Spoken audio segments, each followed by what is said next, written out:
প্রিয় দর্শক, সবাই কেমন আছেন? আশা করি ভালো আছেন। আজ আবারও চলে এলাম নতুন একটি ভিডিও নিয়ে। আজকের ভিডিওয়ে থাকছে খুবই গুরুত্বপূর্ণ বিষয়, বিশেষ করে অ্যাডেনিয়ামকে নিয়ে। কারণ এই মাসটা পুরো অ্যাডেনিয়ামের জন্য খুবই ব্যস্ততার মাস। যাদের অ্যাডেনিয়াম গাছ আছে, এখন বাগানে প্রচুর কাজ। কারণ অ্যাডেনিয়ামের সমস্ত রকম পরিচর্যা এই সময়ে বা এই মার্চ মাসে সম্পূর্ণ করতে হবে। এরপর বর্ষা এসে গেলে অ্যাডেনিয়ামের আর কোনো কাজ করা যাবে না। তাই যে কোনো কাজ অ্যাডেনিয়ামের এই মুহূর্তে করে নেওয়াই আমার মতে বেটার। তো আপনাদের যদি অ্যাডেনিয়াম গাছ থেকে থাকে, তাহলে আপনারাও এইভাবে অ্যাডেনিয়াম গাছের যত্ন করে নিন।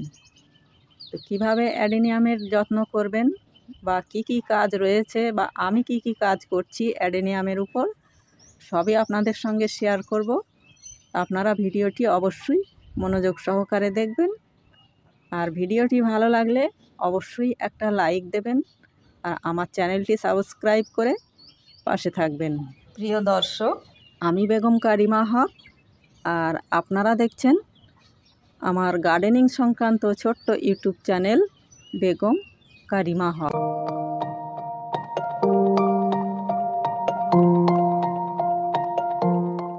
তো বন্ধুরা, প্রথমেই শুরু করা যাক ছোট অ্যাডেনিয়াম দিয়ে। এগুলো আমি শীতের মধ্যেই গ্রো করেছিলাম বীজ বসিয়ে। কিভাবে গ্রো করেছিলাম, বীজ কিভাবে রোপণ করেছিলাম, তার ভিডিও তো আমার চ্যানেলে দেওয়া আছে, আশা করি আপনারা দেখে নিয়েছেন। তারপরেও আমি বলছি, এগুলো আমি রোপণ করেছিলাম একদম ভরা শীতে।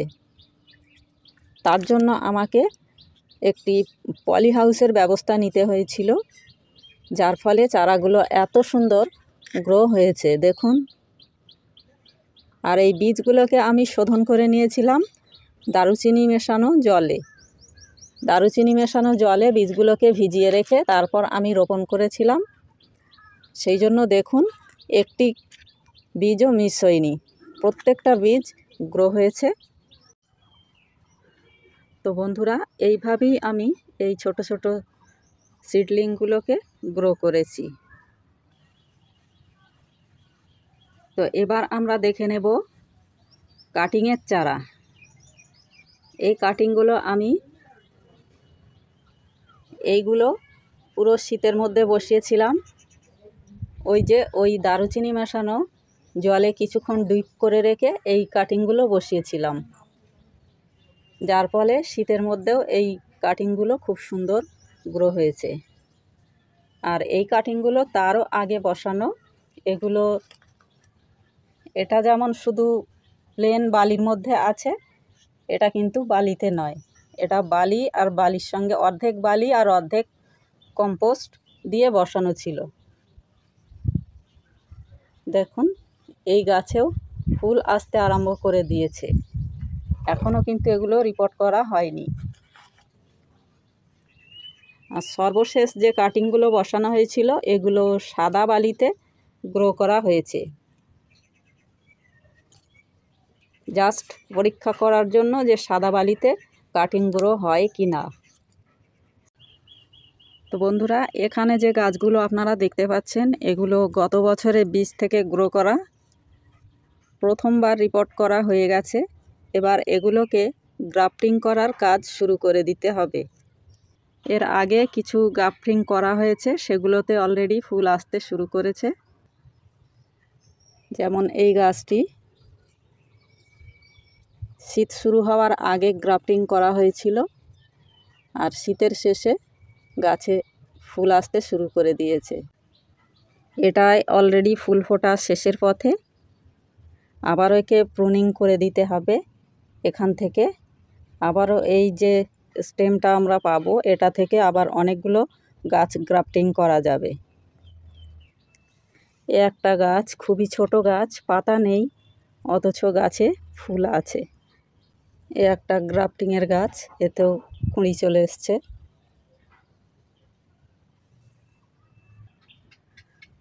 আর এখানে দেখতে পাচ্ছেন বেশ কিছু অ্যাডেনিয়াম গাছ। রিপোর্ট করে হার্ড প্রুনিং করে দেওয়া হয়েছে।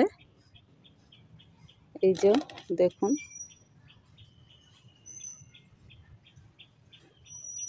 এটাকে এখনও প্রুনিং করা হয়নি, কারণ এই স্টেমটা থেকে আমি অনেকটা গ্রাফটিং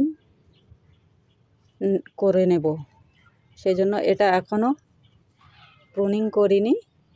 এটা পরে প্রুনিং করে এই ডাল থেকে আমি আবার অনেকটা গ্রাফটিং তৈরি করে নেব। এই একটা গাছ, এটাকে বনসাই লুক দেওয়ার জন্য ছোট থেকেই একে প্রুনিং করতে আরম্ভ করা হয়েছে। প্রথম স্টেপে প্রুনিং করার পর 5টা শাখা হয়েছে, সেগুলোকে আবার প্রুনিং করে দেওয়ার পর প্রত্যেকটি শাখা থেকে আবার 2টো করে ডাল, অর্থাৎ 5টা থেকে 10টা। এইভাবে গাছকে ঝোপালো করতে হয়, স্টেপে স্টেপে প্রুনিং করে করে। গাছটি যখন সম্পূর্ণ বনসাই তৈরি হয়ে যাবে, দেখতে অপরূপ সুন্দর লাগবে। এই অ্যাডেনিয়ামগুলো সব হার্ড প্রুনিং করে রাখা আছে। এখানে এই যে আমার একটা অ্যাডেনিয়াম গাছ, এটা এই ছোট এই পটেই ছিল, কিন্তু একে এখন আর এই পটে রাখা যাবে না, তাই একে তুলে আমি রেখে দিয়েছি একদিনের জন্য। মাটি থেকে তুলে একদিনের জন্য রেখে তারপরে আমরা একে রিপোর্ট করে দেব। প্রুনিংও করে দেওয়া হয়েছে।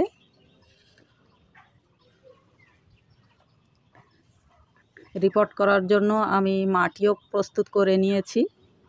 এই মাটিতে আছে 1 ভাগ বালি আছে, 1 ভাগ মাটি, আর 2 ভাগ আছে শুকনো কিচেন ওয়েস্ট কম্পোস্ট। আপনারা চাইলে ভার্মি কম্পোস্টও ইউজ করে নিতে পারেন। এই গাছটা দেখুন কিছুটা হলেও বনসাই লুক পেয়েছে। এখনও আরও কিছু পথ চলতে হবে এই অ্যাডেনিয়াম গাছটা সম্পূর্ণ করার জন্য। এই রকম গাছ আমি আরও তৈরি করতে চাই, তার জন্য আমাকে এখন থেকে কিছু ছোট ছোট গাছকে তৈরি করে নিতে হচ্ছে ওই বনসাই লুক দেওয়ার জন্য। যেমন এই গাছটা দেখুন,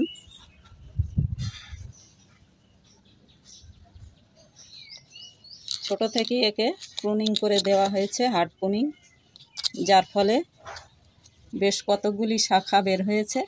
এই শাখাগুলো আবার একটু বড় হলে এগুলোকেও আবার প্রুনিং করে দিতে হবে, তাহলে গাছটি সুন্দর ঝোপালো হয়ে যাবে, খুব তাড়াতাড়ি বনসাই লুক নিয়ে নেবে। তা আপনারা বনসাই করতে চাইলে অবশ্যই এইভাবে শুরু করবেন।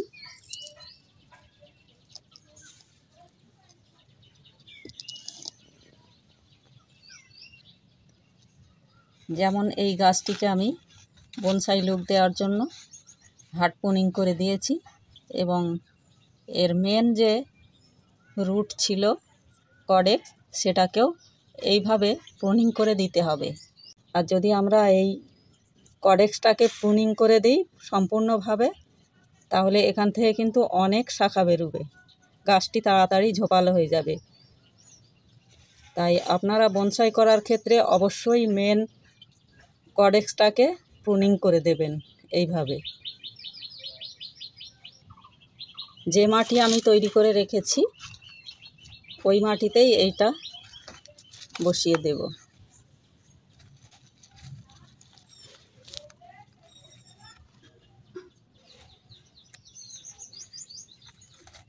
এটা বসিয়ে নেওয়ার পর এতে অবশ্যই আমরা ফাঙ্গিসাইড মেশানো জল দিয়ে দেব। এভাবেই এই গাছগুলোকে কিন্তু বসানো আছে। তো আপনাদের একটু ডিটেলসে দেখিয়ে দিই। এই যে গাছটি দেখুন, এটাকে আমি বনসাই করতে চাই, তাহলে আমাদের মেন যে কাজটা করতে হবে প্রথম স্তরে, যেটা অবশ্যই করা দরকার, সেটা আমি এখন করে আপনাদেরকে দেখিয়ে দিচ্ছি। তো প্রথমেই আমাদের যেটা করতে হবে, একটি ধারালো অস্ত্র নিতে হবে। অস্ত্রটি অবশ্যই স্যানিটাইজ করে নিতে হবে। আমি যেহেতু কাজ করছিলাম স্যানিটাইজ করে নিয়ে, তাই আমি এখন আর করে নিচ্ছি না, সরাসরি দেখিয়ে দিচ্ছি। এই দেখুন, প্রথমে এই হেয়ার রুটগুলো সমস্ত রিমুভ করে দিতে হবে। কডেক্সে যেন কোনো রকম শিকড় না থাকে।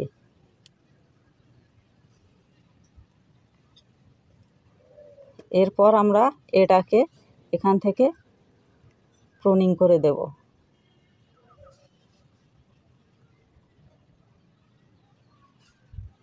এই দিলাম। এখানে অবশ্যই ফাঙ্গিসাইড লাগিয়ে নিতে হবে। তারপর আমাদের কি করতে হবে, এরপর এটাকেও আমরা প্রুনিং করে দেব এখান থেকে।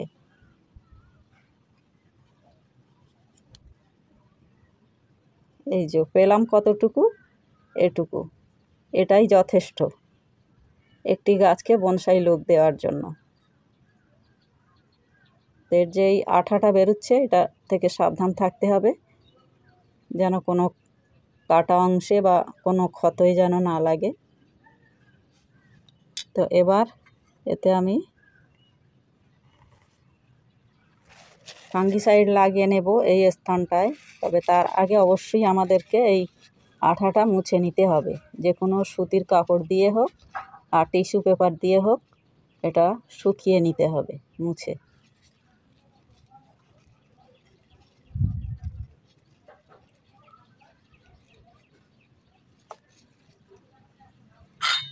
এবার এতে ফাঙ্গিসাইড লাগিয়ে দেব।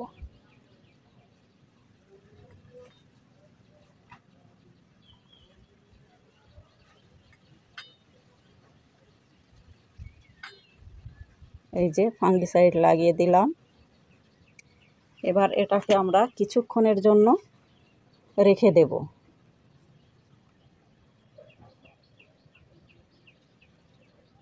যাতে এই দুই মুখ কাটা অংশগুলো একটু সামান্য একটু শুকিয়ে যায়। তো এইভাবে আমরা কিছুক্ষণের জন্য এটাকে রেখে দেব। যেমন এটা শুকিয়ে গেছে, তারপর একে রিপোর্ট করা হচ্ছে। তো এই রকম যখন শুকিয়ে যাবে তখন আমরা রিপোর্ট করে দেব। তার জন্য এই রকম ছোট গ্রো ব্যাগ নিতে হবে। ছোট গাছ হলে ছোট পাত্র নিতে হবে, কখনোই ছোট গাছকে বড় পাত্রে রিপোর্ট করে দেওয়া যাবে না। তো এই যে মাটির মিশ্রণ আমি বললাম তৈরি করে রেখেছি, ওই মাটিটাই আমি ইউজ করে নিচ্ছি এই গাছটিকে রিপোর্ট করার জন্য।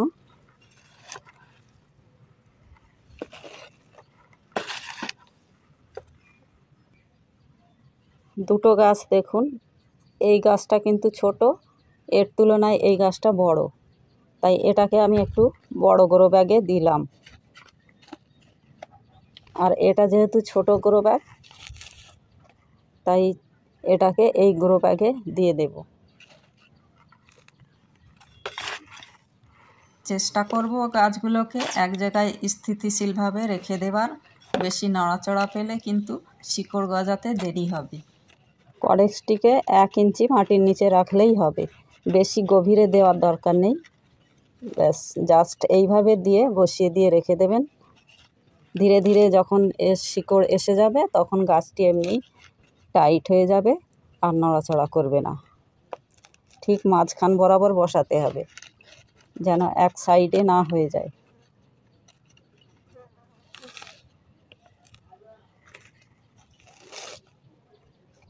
এটাকেও বসিয়ে দিচ্ছি, বেশ কিছুক্ষণ হয়ে গেছে। এতে শিকড় আসতে কিন্তু বেশ কিছুদিন দেরি হবে, যেহেতু মেন কডেক্স কেটে দেওয়া হয়েছে, শিকড় আসতে একটু দেরি হবে, তার জন্য চিন্তার কোনো কারণ নেই। বাতাসে একটু জলীয় বাষ্প বেশি হলেই তখন শিকড় এরা এমনি শিকড় আসতে আরম্ভ করে দেবে। এখন যেহেতু একটু শুষ্ক ভাব আছে, তাই এক্ষুনি শিকড় আসবে না এতে। তো এইভাবে আমরা গাছটি রেখে দেব। এবার এতে আমরা ফাঙ্গিসাইড মিশানো জল দিয়ে দেব।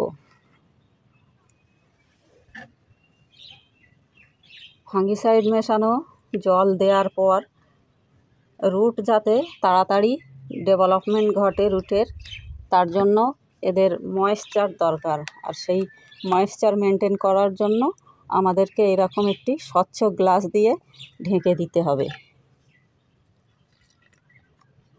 জল যেহেতু একবারই দিয়ে দেব, এখন আর 15-20 দিন জল দেওয়া লাগবে না। যে কোনো গাছকে ঝোপালো করতে হলে বা বনসাই লুক দিতে হলে রিপোর্টিংয়ের পাশাপাশি রুটেরও যেমন ট্রিটমেন্ট করতে হবে, রুট প্রুনিং করতে হবে, তার সঙ্গে সঙ্গে এই লম্বা লম্বা ডালগুলোকেও প্রুনিং করে দেওয়া দরকার। আমি এখন এই গাছটির এই লম্বা লম্বা শাখাগুলোকে প্রুনিং করে দেব। এই যে 1 ইঞ্চি পরিমাণ রেখে এগুলোকে প্রুনিং করে দেব। প্রত্যেকটি শাখা আমি প্রুনিং করে দেব, তাহলে গাছটি ভবিষ্যতে একটি সুন্দর বনসাই লুক পাবে।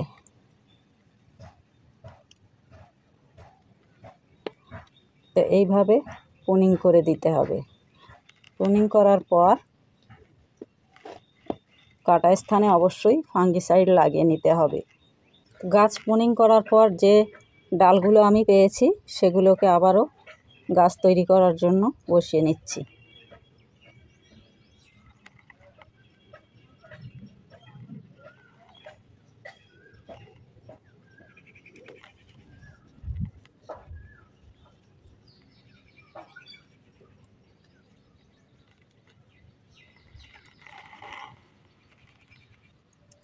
ছোট ডালগুলোকেও ভাগ করে এর মধ্যে দিয়ে দিচ্ছি, প্রত্যেকটায় একটা করে। এবার এতে জল দিয়ে দেব।